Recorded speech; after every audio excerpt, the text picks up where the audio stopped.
এই নিয়ে ৬টা অপারেশন হয়েছে। তারপরও ডাক্তার বলতে পারে না আমার পাটা রাখতে পারবে কি রাখতে পারবে না। প্রায় ২ লক্ষ টাকা খরচ হয়েছে।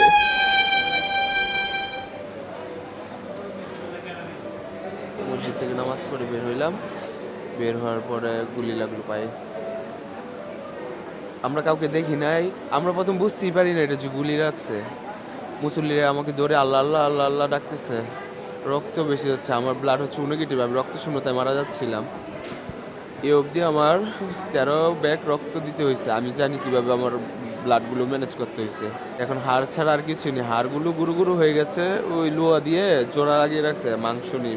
আমার বাবা বর্গা চাষি, অনেক আশা নিয়ে লেখাপড়া করা হইতেছে আমাকে। আমি টিউশনি করে নিচে খরচটা মোটামুটি চালানোর চেষ্টা করি।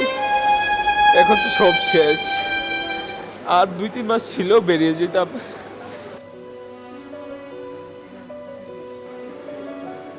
সারাদিন আন্দোলন ছিল, গ্যাঞ্জাম ছিল, কিন্তু রাতে ওরকম কিছু ছিল না। রাতে মানুষ জনতা সবাই রাস্তায় হাঁটাহাঁটি করতেছিল। হঠাৎ করে কোথা থেকে গুলি এসে যে পায়ে লাগলো আমি নিজেও বুঝতে পারলাম না। গুলিটা মনে হয় খুবই ভারী ছিল। গুলিটা লাগার সাথে সাথে পাটা মানে আমার ছিদ্র হয়ে মানে পাটা মানে ব্লাস্ট হয়ে গেল আমার।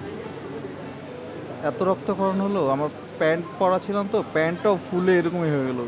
আশেপাশে বিজিবি ছিল, হয়তো বিজিবির গুলি, পুলিশের গুলি তো এত ভারী গুলিও হয় না। তো এইখানে আসার পর